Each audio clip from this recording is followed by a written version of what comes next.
Phil, you'll be remembered as a tremendous kicker of the ball, both off the ground and from the hand. But people who watched you knew one thing for certain: whether the ball went over the bar or not, it would have been kicked with just the one foot, the right foot.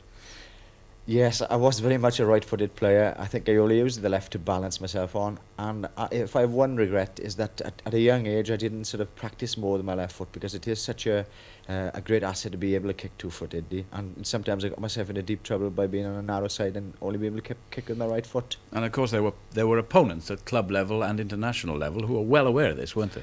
Oh yes, they knew that I could only kick, and they would therefore guide me towards the touchline with my right foot. And as I say, it did cause problems, and I only just got away with it with the skin of my teeth at times. I think that people were impressed with the speed of preparation. They'd been used to watching place kickers who made big tees and piled the earth up for the ball. You seemed to plant it, and without too much thought, knock it over. Was it as simple as that? I think I was very quick indeed, but there was a lot of thought going into it, and obviously I was nervous, but I felt the best way was to place it down. I'd played a lot of soccer, David, and therefore I'd been used to striking the ball at the right weight, giving passes, etc.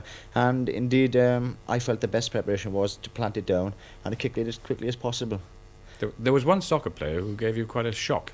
Yes, I was taking part in a Superstars competition in Nottingham Cricket Ground, and we'd done the 100 metres and in the tennis, and therefore it was a goal kicking competition in rugby.